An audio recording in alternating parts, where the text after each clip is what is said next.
غلط پالیسی. مسجد کا جہاں پہ ایک بہت بڑا کردار ہے معاشرے کی تعمیر، اس کی اصلاح اور اس کی ترقی میں، اس کے ساتھ ساتھ جو بالکل، امام بالکل. مسجد ہوتا ہے، جو خطیب مسجد ہوتا ہے، یا جو انتظامیہ ہوتی ہے، یقیناً اس بات کو ماننا پڑے گا کہ ان کا بھی بہت بڑا کردار ہوتا ہے. تو جو ائمہ مساجد ہیں، جو خطباء کرام ہیں، جو مفتیان اعظام جو وہاں پہ بیٹھے ہوتے ہیں، یا قراء کرام جو وہاں پہ قرآن کریم کا، آپ کیا سمجھتے ہیں کہ مذہبی جماعتوں کے لیول پہ مساجد کے ان ائمہ اور خطباء کو کوئی ایسی تربیت دینی چاہیے جو معاشرے کو یکجا کرے، جو معاشرے میں اتفاق اور اتحاد کا درس پلائیں؟ بالکل بالکل، کیوں نہیں دینی چاہیے. آپ کی تجویز 100% درست ہے. اور آپ نے یہ جو بات کی ہے نا، مساجد کا کردار بھی ہوتا ہے معاشرے کے اندر، اور امام کا، اس کو ایک انگلش میں خاص ٹرم استعمال کی جاتی ہے، موسٹ امام ایز این اوپینین لیڈر. جی. مسجد کا جو امام ہوتا ہے وہ لوگوں کی رائے عامہ کے ہمواری میں بنیادی کریکٹر ہے. یعنی گورا بھی کر کے یہ بات مانتا ہے کہ صرف مسجد اوپینین لیڈر نہیں ہوتی، بلکہ اس کا امام بھی اوپینین لیڈر ہوتا ہے. وہ معاشرے کو جس سمت میں لگانا چاہے گا وہ سمت میں معاشرہ یا کم از کم اس کا حلقہ احباب ضرور چل پڑے گا. جی. تو لازمی بات یہ ہے جو آپ نے یہ نشاندہی کی ہے مسئلے کی، اگر مذہبی جماعتیں باقاعدہ منظم طور پہ ان اماموں کی تربیت کا کورس کروائیں تو اس کے بہت اچھے نتائج اور خاطر نتائج لیے جا سکتے ہیں، اتحاد کے لیے بھی لیے جا سکتے ہیں. اور ایک دوسرے کو تان و تشنیع کا نشانہ بنائے بغیر اماموں کی یہ تربیت کی جا سکتی ہے بھائی کہ آپ عقائد کی اپنے جو آپ سمجھتے ہیں بہتر ان کی نشاندہی کریں. کسی کا نام لیے بغیر، کسی کو برا بھلا کہے بغیر بھی تو اصلاح ہو سکتی ہے. اللہ کی طرف آؤ، رسول کی طرف آؤ، کسی کا نام لیے بغیر بھی اصلاح کی جا سکتی ہے. اور اگر مذہبی جماعتیں اپنے امام کو اس طرح تربیت کریں مساجد کی تو انشاءاللہ آپ کی یہ جو تجویز ہے بڑی اچھی ہے، اہم ہے کہ معاشرے کے اندر جو ہے فرقہ واریت بھی کم ہو سکتی ہے اور لوگوں کے اندر آپس میں مساوات، اخوت کا رشتہ بھی قائم ہو سکتا ہے. چلیں جی علامہ صاحب، بہت شکریہ آپ نے شرکت کی، سلامت رہیں. جی ناظرین، ابھی ہم آتے ہیں دوبارہ مدنی صاحب کی طرف. مدنی صاحب، میں نے آپ سے سوال پوچھا تھا کہ جو امام اور خطیب کا رویہ، اس کا جو سلوک اور اس کا جو بیہیویئر ہے وہ کتنا اثر انداز ہوتا ہے؟ جی بالکل، جیسے کہ علامہ صاحب نے بھی اس میں وہی اپنی بات کوٹ کی کہ ایک جو امام ہوتا ہے وہ لیڈر ہوتا ہے، لیڈر، وہ خاص کر ہمارے لوگوں معاشرے کی میں رائے عامہ ہموار کرتا ہے. تو اب دیکھیں، اگر اس میں اس سے ہمیں یہ سمجھ میں آتی ہے کہ امام کو ایسے لیول پر ہونا چاہیے جو جس لیول تک جو ہے سب لوگوں کی رسائی ہو، سب لوگ اس تک بآسانی پہنچ سکیں. اب امام کو ایک خاص فکر میں، ایک خاص نظریے کے اندر، ایک خاص سوچ کے اندر محدود اپنے آپ کو نہیں کرنا چاہیے. مثلا امام کو فقط یہ نہیں پتہ ہونا چاہیے کہ امام صرف اتنی بات نہ جانتا ہو کہ بس اس کا کام تو نمازیں پڑھانا ہے اور لوگوں کو صرف حدیث کا درس دینا ہے اور یہ عام یا دیگر جمعہ پڑھانا ہے. یہ نہیں ہونا چاہیے، بلکہ ایک امام کو بنیادی طور پر ہر اس مسئلے سے واقف ہونا چاہیے اور ہر اس مسئلے کا حل اس کے پاس ہونا چاہیے جس سے لوگوں کو واسطہ پڑتا ہو. مثلا ایک آدمی بینک کا ملازم ہے، ایک آدمی اکنامکس سے جڑا ہے، کسی بھی معیشت سے جڑا ہوا ہے، تجارت سے جڑا ہوا ہے، تو امام کے پاس، مسجد کے امام کے پاس بنیادی طور پر اس جو تاجر ہے اس کا حل ہونا چاہیے، اس کے پاس اس کے جو تجارت کے جو مسائل ہیں ان کا حل اس کے پاس ہونا چاہیے. اور ایک آدمی اگر میڈیکل سے جڑا ہوا ہے، ہیلتھ سے جڑا ہوا ہے یا ہسپتالوں میں کام کر رہا ہے، تو ایک امام کے پاس جو اس کے بنیادی مسائل ہیں ان کا حل اس کے پاس ہونا چاہیے. اسی طرح اگر ایک آدمی بیوروکریسی سے جڑا ہوا ہے یا سیاست سے جڑا ہوا ہے تو ایک امام کے پاس اس سیاستدان کے، اس بیوروکریٹ کے وہ مسائل ہیں ان کا اس کے پاس حل ہونا چاہیے. ایسے ہی ہم عورتوں کے جو مسائل ہیں ان کے، ہم اس بات سے ایگری ہیں، اس سے اتفاق کرتے ہیں کہ ہمارے ائمہ اکرام کے الحمدللہ ان کی اتنی تربیت ہوتی ہے، ہمارے دین کا جو نصاب ہے، دینی نصاب، اس میں سب کچھ موجود ہے. اور اکثر مساجد کے اندر ایسا ہوتا ہے کہ امام ان چیزوں سے واقف ہوتے ہیں، لیکن بہت سی جو معاشرتی چیزیں ہیں، معاشرتی برائیاں ہوں گی یا سماجی مسائل ہوں گے، ان پر ائمہ اکرام کو اتنی گرفت نہیں ہوتی، یا اگر ہوتی بھی ہے ان سے ان کو واقفیت ہوتی بھی ہے تو وہ اس پر بات نہیں کرتے، اس پر بات نہیں کرتے. جدید جو مسائل ہیں اس سے وہ بات نہیں کرتے. اب نوجوانوں کے مسائل ہیں انٹرنیٹ کے اوپر، اور اس طرح جو سوشل میڈیا ہے، اور اس طرح کے بے شمار مسائل ہیں. کالر کو لے لیتے ہیں میرے خیال. جی السلام علیکم ورحمۃ اللہ. وعلیکم السلام ورحمۃ اللہ وبرکاتہ. جی بھائی، کون کہاں سے بات کر رہے ہیں؟ جی میں کامران بات کر رہا ہوں. جی کامران بھائی، کہاں سے فون کیا آپ نے؟ جی میں ایک سوال کرنا ہے. وعلیکم السلام. وعلیکم السلام. کہاں سے فون کیا آپ نے؟ جی میں کامران بات کر رہا ہوں. جی کیا کہنا چاہتے ہیں آج کے پروگرام کے حوالے سے، آج کے موضوع کے حوالے سے کیا کہنا چاہیں گے آپ؟ جی میرا ایک سوال ہے کہ امام صاحب ہیں ہمارے بینک میں کچھ پیسے ہیں، وہ پینشن بھی لیتے ہیں، کیا ان کے پیچھے نماز ہو جائے گی؟ یعنی آپ کے امام صاحب ہیں وہ بینک کے پیسے استعمال کرتے ہیں، وہاں سے یہ پیسے یا بینک میں اس نے رکھے ہیں، کیا اس کے پیچھے نماز ہو جائے گی؟ یہ آپ کا سوال ہے؟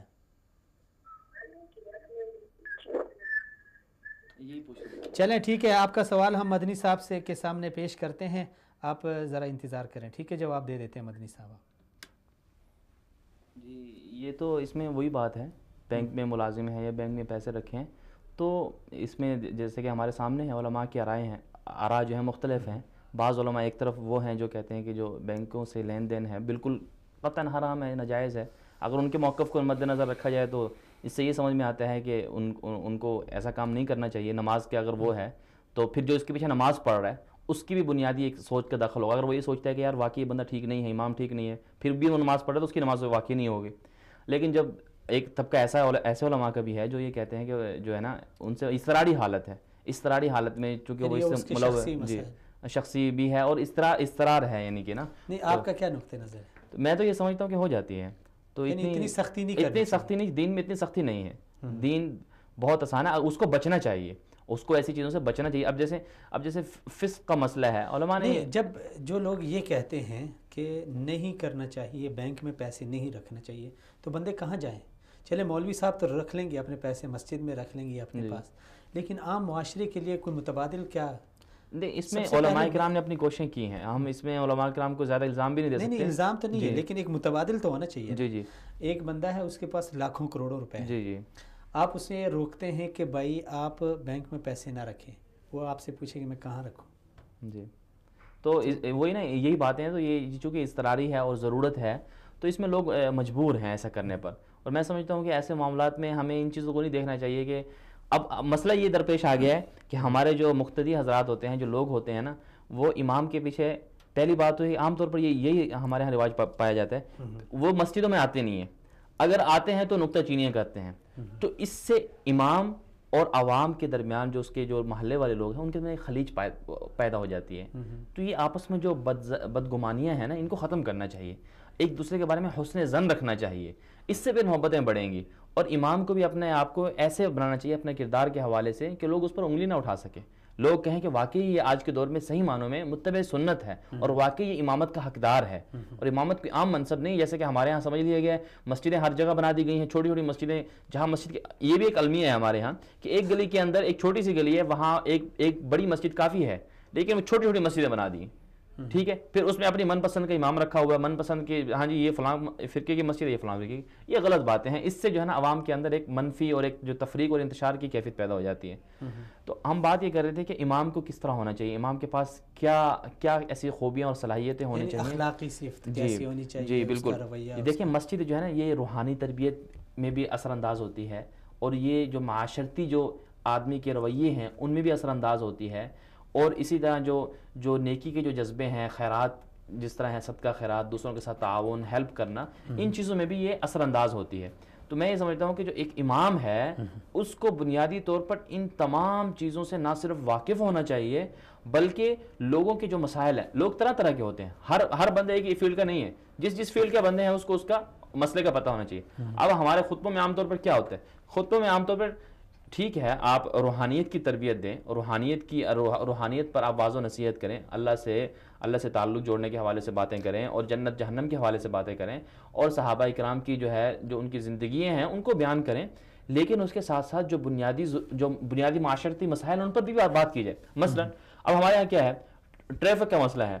اب لوگ گاڑیاں چلا رہے ہیں، اب ٹریفک کے اوپر کون بات کرتا ہے کہ جی ہمیں ٹریفک کے مسائل کیا ہیں. سماجی مسئلہ ہے یہ کہ لوگ اب دیکھیں خواہ مخواہ کے لوگوں کو تنگ کرنے کے لیے ہارن دیتے ہیں، دوسروں کو راستہ نہیں دیتے، اشارے توڑ دیتے ہیں، اور ایسی جگہوں میں گاڑیاں کھڑی کر دیتے ہیں جہاں پر لوگوں کو تکلیف ہوتی ہے دوسروں کو.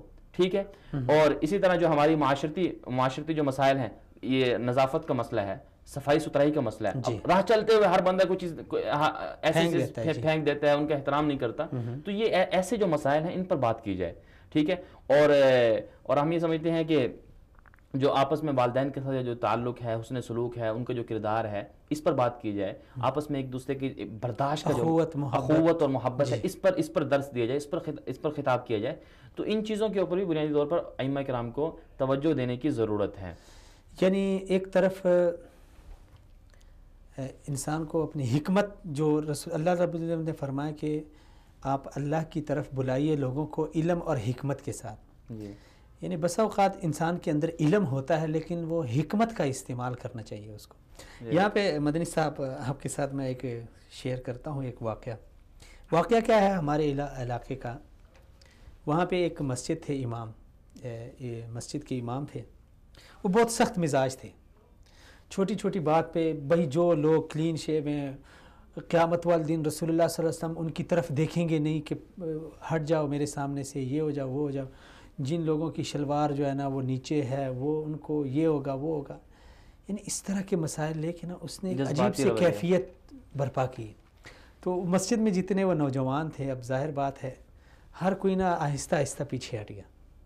حتیٰ کہ ایک ایسا بھی دن آیا کہ وہ لڑکے بالکل آتے نہیں تھے نماز کے لیے. اللہ کا کرنا یہ تھا کہ اللہ تعالیٰ نے شاید ان کی قسمت میں اصلاح لکھی تھی، تو وہ مسجد کا امام چینج ہو گیا. دوسرا ایک مسجد کا ایک مولانا صاحب آ گئے. وہ ماشاءاللہ بہت، یعنی ان کے انداز میں، ان کے رویے میں، ان کے سلوک میں ایک عجیب جو ہے نا وہ طریقہ کار ان کے پاس تھا. وہ کیا کرتے تھے، جس کی داڑھی نہیں تھی اس کو بھی گلے لگایا، جس کی شلوار بھی ٹخنوں کے نیچے تھی، اوپر تھی، جدر بھی تھی، جیسے وہ نماز پڑھتا تھا، یعنی کسی کو کچھ نہیں کہا. اور کیا تھے، عصر کے بعد جی لڑکوں کو کہا میں بھی آپ کے ساتھ کرکٹ کھیلنے جاؤں گا. بس لڑکے بڑے خوش تھے، یار مولانا صاحب ہمارے ساتھ کرکٹ کھیلنے جائیں گے. تو جب عصر ہوتی تھی تو وہ لڑکوں کو کہتا تھا یار آؤ 5-10 منٹ ایک حدیث میں پڑھ لیتا ہوں، آپ سن لیں، اس کے بعد مل کے چلے جائیں گے، بیٹ بلہ لے کے چلے جائیں گے. تو یوں اس کا جو رویہ تھا، اس کا جو گل مل جانا معاشرے کے ساتھ.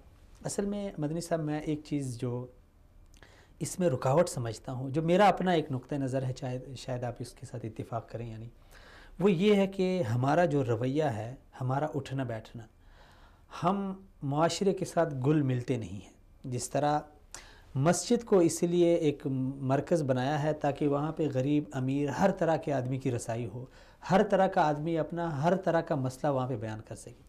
لیکن ہم کیا کرتے ہیں کہ مسجد میں آتے ہیں، ایک رومال لے کے ایسے بالکل جو ہے نا آنکھیں ایسے گور گور کے دیکھتے ہیں، تو وہ لوگ بھی پریشان ہو جاتے ہیں کہ یار مولانا صاحب تو بہت سیریس ہیں.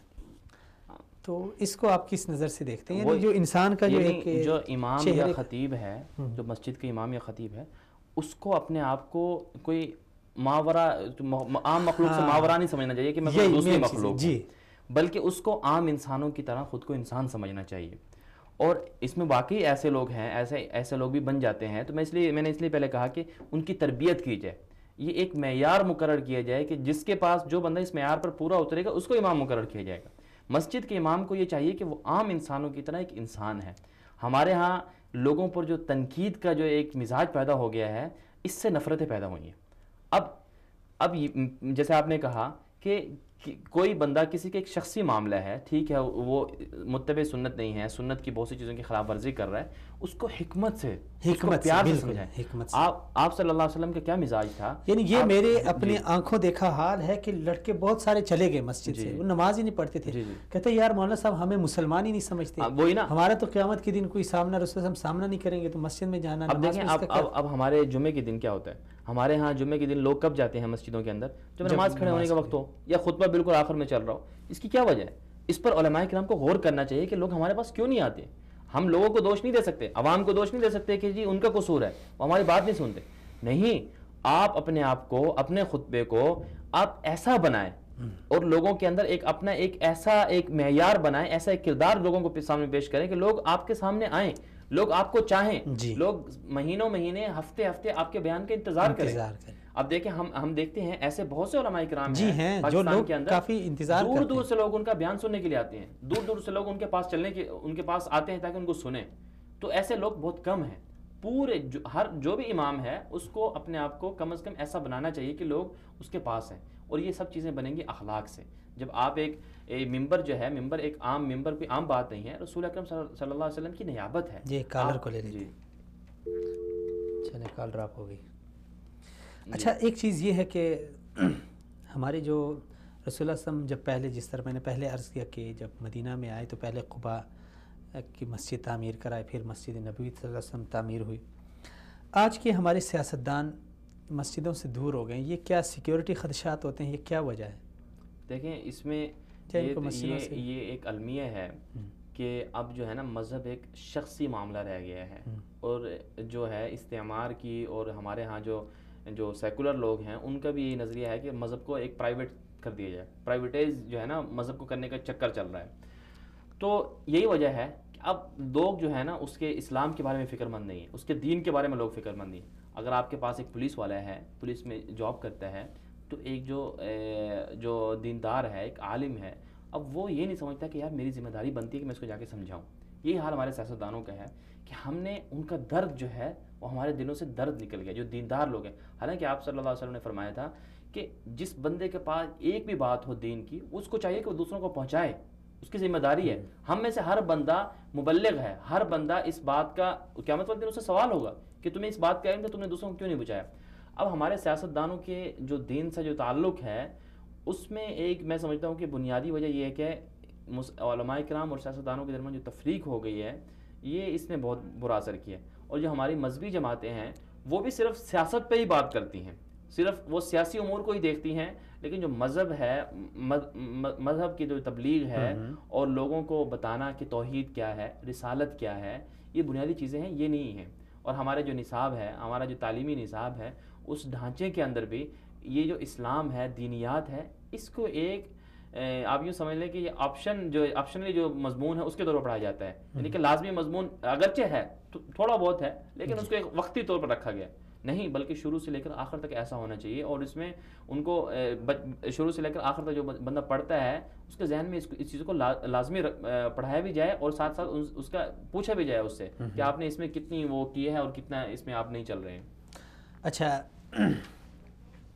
چلیں اب آتے ہیں، یہ تو ہمارا المیہ تھا، کچھ ہم نے تاریخ پہ بات کی، کچھ حالات کے اوپر بات کی ہے. اب ہم آتے ہیں کہ اس مسئلے کا حل کیا ہے. مسئلے تو ہم نے بیان کر دیے، یہ بھی مسئلہ ہو سکتا ہے، یہ بھی مسئلہ ہو سکتا ہے. تو سب سے پہلے جو مسجد کے ساتھ منسلک لوگ ہیں وہ علماء کرام ہیں. اب علماء کرام مسجد کو فعال دوبارہ سے اسی طرح کی بنانے کے لیے کیا کردار ادا کریں؟ دیکھیں میں تو ایک بات یہ سمجھتا ہوں کہ سب سے جو بنیادی بات ہے، علماء کرام کو چاہے وہ کسی بھی مسلک کا عالم ہو، جی اس کو اپنے سینوں کو، اپنے دلوں کو کھولنا ہوگا، وسیع کرنا ہوگا. بہترین. ٹھیک ہے، بنیادی بات تو یہ ہے کہ علماء کرام کو اپنے دلوں کو کھولنا ہوگا، سینوں کو کشادہ کرنا ہوگا. ہر ایسا بندہ جو مسلمان ہے، کلمہ گو ہے، اس کے بارے میں یہ نظریہ رکھنا ہوگا کہ یہ حق پر ہے اور یہ بالکل ٹھیک ہے، اور قیامت والے دن اللہ تعالیٰ اس کو بخشیں گے، اس کو جنت میں ڈالیں گے. جس نے کلمہ پڑھ لیا وہ جنت میں چلا گیا. ٹھیک ہے. ہاں اگر اس کے اندر، اس کی زندگی کے اندر کچھ ایسی خرابیاں ہیں جس سے وہ دین سے ہٹا ہوا ہے، تو اس کی فکر کرنی چاہیے، حکمت کے انداز سے اس کی وہ کرنی چاہیے. ایک تو بنیادی طور پر یہ ہو گیا. اور دوسرا یہ ہے کہ اخلاق کا مظاہرہ کرنا ہوگا. اخلاق کے جو سنہری زیور ہے اس سے علماء کرام کو خود کو آراستہ کرنا ہوگا.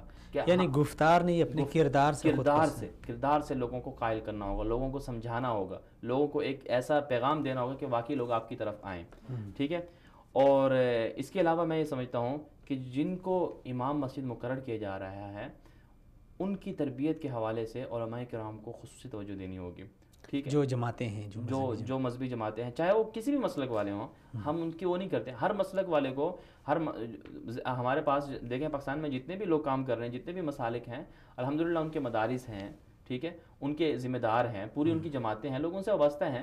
اور جو عام جو مساجد کے جو امام ہوتے ہیں ان کا کسی نہ کسی سے بڑوں سے اپنا تعلق ہوتا ہے. تو جو ان کے بڑے ہیں ان کو چاہیے کہ وہ نیچے والوں کو کم از کم وہ کریں، ان کو سمجھائیں کہ ان سے پوچھ کچھ بھی ہو کہ آپ کیا تبلیغ کریں، کیا کر رہے ہیں. اور سب سے بڑی بات یہ ہے کہ مساجد کے حوالے سے ہمارے ہاں اوقاف کے نام سے ایک ادارہ ہے، کام کر رہا ہے، لیکن یہ ادارہ میں سمجھتا ہوں کہ اتنا مؤثر نہیں ہے. اور اس کے انڈر میں چند ایک مساجد ہیں. ٹھیک ہے. جو حکومتی سرپرستی میں آتی ہیں بہت کم مساجد ہیں پاکستان میں. اکثر مساجد تو آپ یہ سمجھ لیں کہ وہ پرائیویٹ ہیں، ان کے جو اخراجات برداشت کرنے والا کون ہے؟ جی وہ معاشرے کے عوام ہوتے ہیں، عام لوگ ہوتے ہیں. نہیں، مساجد کے اوپر حکومت تو کڑی نگرانی کرنی چاہیے، لیکن محض نگرانی نہیں اپنے مقصد کے لیے کرنی چاہیے، بلکہ جو وہاں کے ائمہ ہیں، وہاں کے جو خطباء ہیں، ان کو بھی کم از کم ان کی جو دیکھ بھال ہے اس پر بھی غور کرنا چاہیے. مثلا ان کی ضروریات ہیں، اب ائمہ کرام کی جو ضروریات ہیں، ان کو گھر کی ضرورت ہے، ان کو صحت کی ضرورت ہے، ان کی تنخواہوں کا معاملہ ہے. اب لوگوں کے رحم و کرم پہ نہیں چھوڑنا چاہیے کہ لوگ اپنے چندوں سے ان کو پیسہ یعنی ہم صرف یہ کریں کہ تحقیق کریں کہ بھئی مسجد میں کیا ہے کیا نہیں ہے، یہ نہیں سوچتے کہ بھئی جو مسجد میں لوگ ہیں ان کو ہم کیا. اب دیکھیں اب حکومت کے نیشنل ایکشن پلان بنا دیا کہ ٹھیک ہے جی، اس میں اور اسپیکروں پر پابندی بھی لگا دی کہ جی آپ نے وہ نہیں کرنا، صرف خطبے کے ٹائم پر.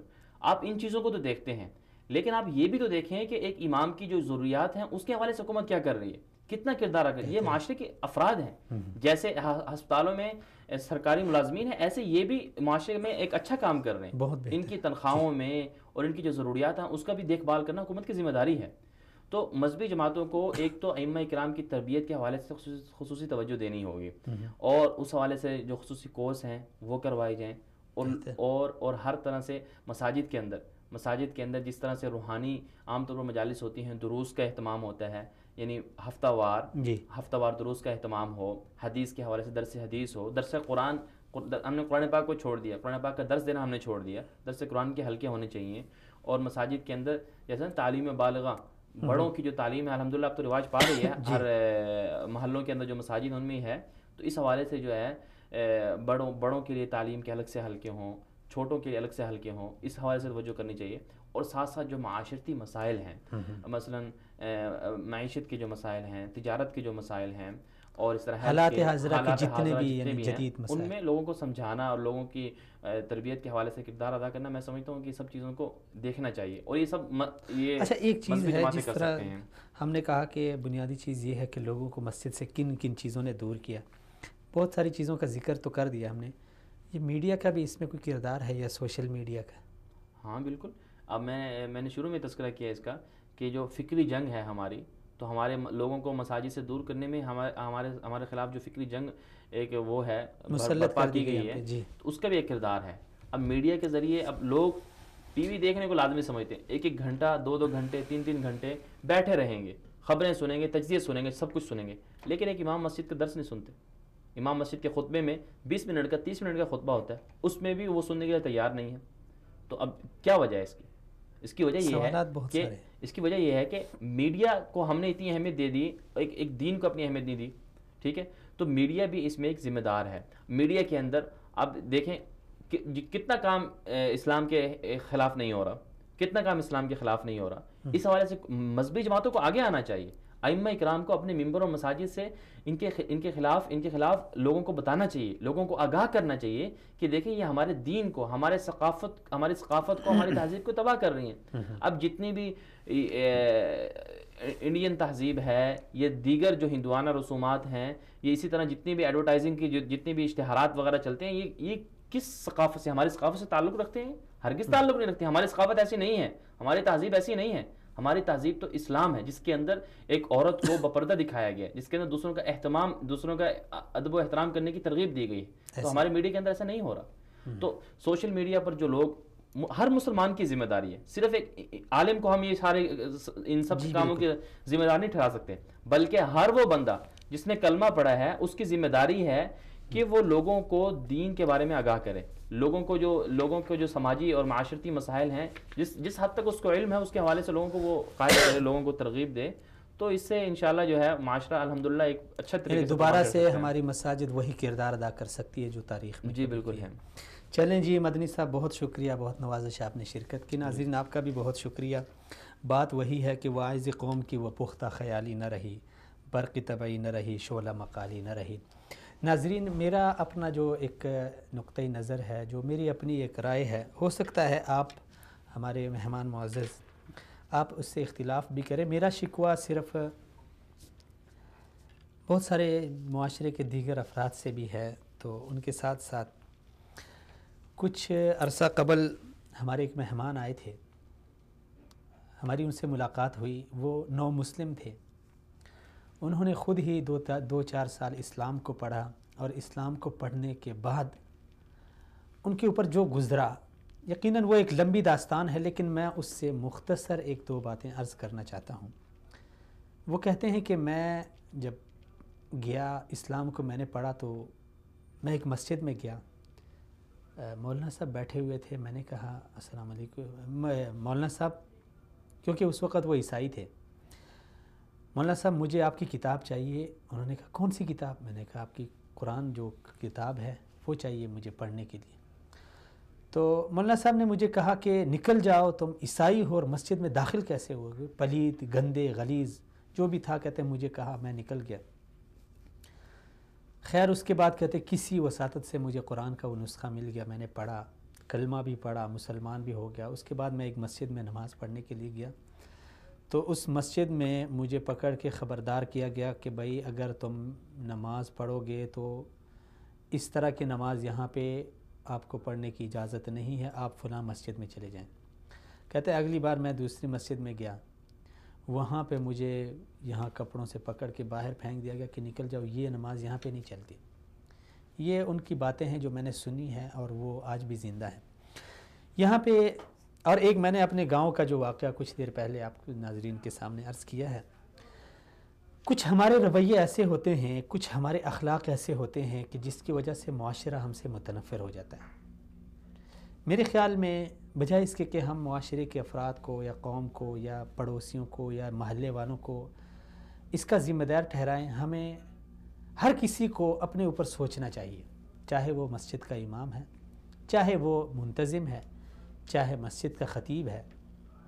اسے سوچنا چاہیے کہ یار میرا رویہ کس طرح کا ہے، میرے بولنے کا انداز کس طرح کا ہے۔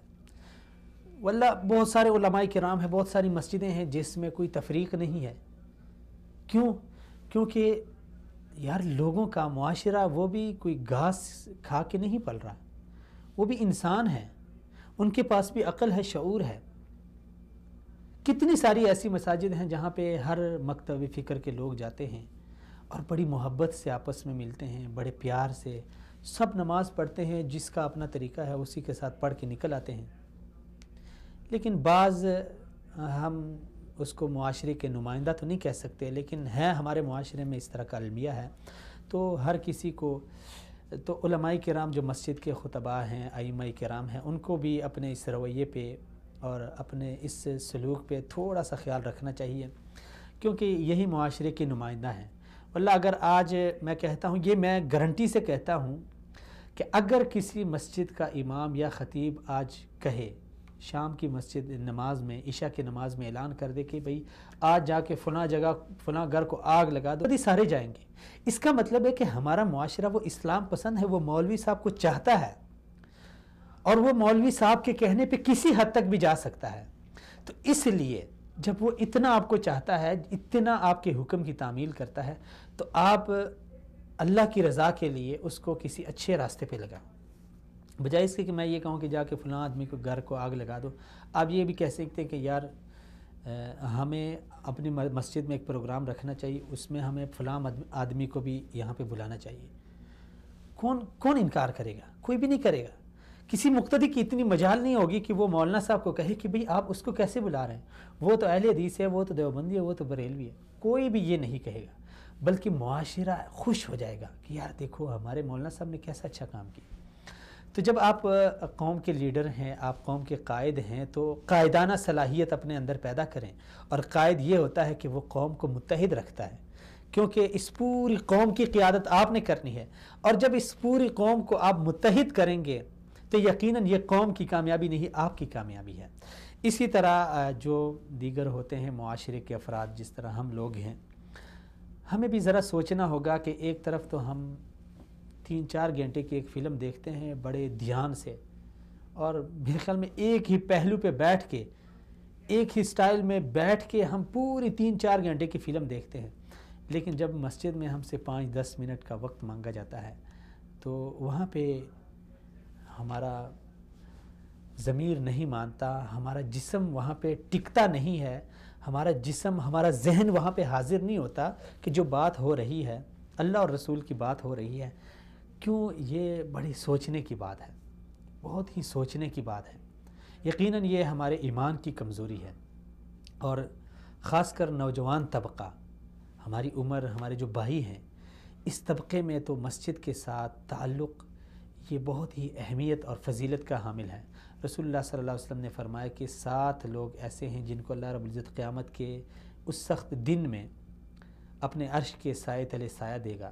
ان میں سے ایک آدمی ورجل قلبہ معلق بالمساجد، وہ شخص جس کا دل مسجد کے ساتھ لگا رہے، وابستہ ہو جائے۔ جب ایک نماز پڑھے تو اس کے دل مچل رہا ہو، اس کا جسم تڑپ رہا ہو کہ یار کب اگلی اذان ہو جائے گی کہ میں مسجد میں چلا جاؤں۔ تو مسجد یقیناً یہ ہماری اللہ تعالیٰ کے شاعر، اللہ تعالیٰ کی نشانیوں میں سے ہیں۔ اسے اللہ تعالیٰ نے اپنا گھر قرار دیا ہے، اور یہ ہمارے دین اسلام کے مراکز ہیں۔ ہمارے مساجد ہی ہمارے مراکز ہیں، ہر طرح سے یہ ہمارے مراکز ہیں۔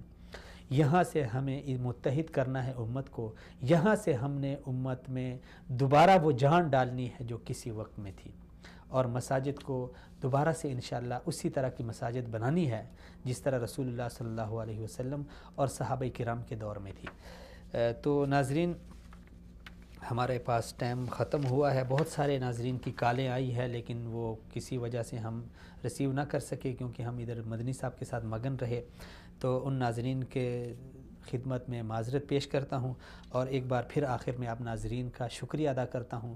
اپنے محترم مہمان جناب غلام نبی مدنی صاحب کا مشکور ہوں، اور اپنے معزز مہمان جناب ہشام الہی ظہیر صاحب کا بھی مشکور ہوں کہ انہوں نے شرکت فرمائی۔ تو انہی باتوں، انہی ٹوٹی پوٹی باتوں پہ ہم آپ ناظرین سے اجازت چاہتے ہیں۔ اگلے پروگرام میں دوبارہ سے ملاقات ہوگی، تب تک کے لیے السلام علیکم ورحمۃ اللہ وبرکاتہ۔